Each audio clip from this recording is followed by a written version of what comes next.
I'm a lexicographer. I make dictionaries. And my job as a lexicographer is to try to put all the words possible into the dictionary. My job is not to decide what a word is. That is your job. Everybody who speaks English decides together what's a word and what's not a word. Every language is just a group of people who agree to understand each other. Now, sometimes when people are trying to decide whether a word is good or bad, they don't really have a good reason, so they say something like, because grammar.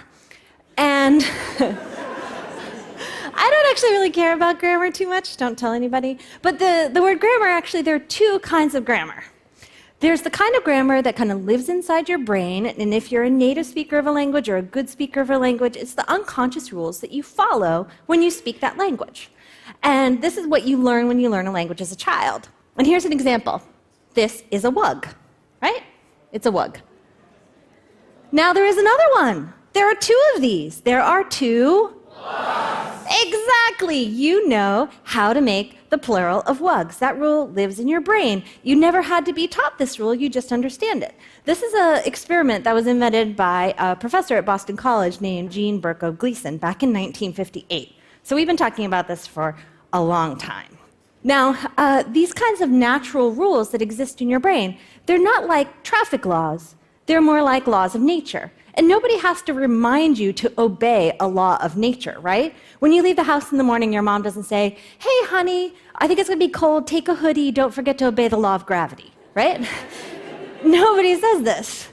Now, there are other rules that are more about manners than they are about nature. So you can think of like a word is like a hat. Once you know how hats work, nobody has to tell you, don't wear hats on your feet. What they have to tell you is, can you wear hats inside? Who gets to wear a hat? What are the kinds of hats you get to wear, right? Those are more of the second kind of grammar, which linguists often call usage as opposed to grammar. Now, sometimes people use this kind of rules-based grammar to discourage people from making up words. And I think that is, well, stupid. So, for example, people are always telling you, be creative, make new music, do art, invent things, science and technology. And then when it comes to words, they're like, no. Creativity stops right here, whippersnappers, give it a rest. But that makes no sense to me. Words are great. We should have more of them. I want you to make as many new words as possible. And I'm going to tell you 6 ways that you can use to make new words in English. The first way is the simplest way. Basically, steal them from other languages.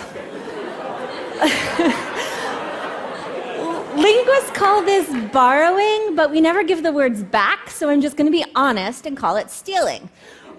We usually take words for things that we like delicious food. We took kumquat from Chinese. We took caramel from French. We also take words for cool things like ninja, right? We took that from Japanese, which was kind of a cool trick because ninjas are hard to steal from. So another way that you can make words in English is by squishing 2 other English words together. This is called compounding. Words in English are like Lego. If you use enough force, you can put any 2 of them together. We do this all the time in English. Words like heartbroken, bookworm, sandcastle, all are compounds. So go ahead and make words like duckface, just don't make duckface. Another way that you can make words in English is kind of like compounding, but instead you use so much force when you squish the words together that some parts fall off. So these are blend words, like brunch is a blend of breakfast and lunch. Motel is a blend of motor and hotel. Who here knew that motel was a blend word? Yeah, that word is like so old in English, lots of people don't know that there are parts missing. Edutainment is a blend of education and entertainment. And of course, electrocute is a blend of electric and execute. You can also make words by changing how they operate. This is called functional shift. You take a word that acts as one part of speech, and you change it into another part of speech. Okay, who here knew that friend hasn't always been a verb? Yeah, friend used to be a noun, and then we verbed it. Almost any word in English can be verbed. You can also take adjectives and make them into nouns. Commercial used to be an adjective, and now it's a noun. And of course, you can green things. Another way to make words in English is back formation. You can take a word and you can kind of squish it down a little bit. So, for example, in English, we had the word editor before we had the word edit. Edit was formed from editor. Sometimes these back formations sound a little silly. Bulldozers bulldoze, butlers buttle, and burglars burgle.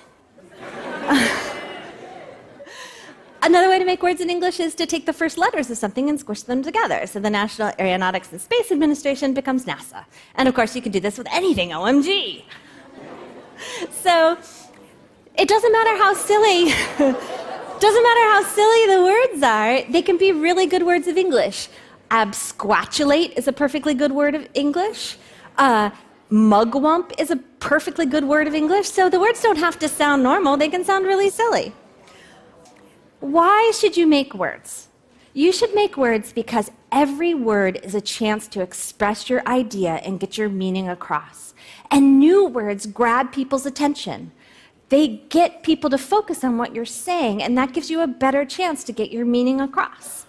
And a lot of people on the stage today have said, in the future, you can do this, you can help with this, you can help us explore, you can help us invent. You can make a new word right now. English has no age limit. Go ahead, start making words today, send them to me, and I will put them in my online dictionary WordNick. Thank you so much.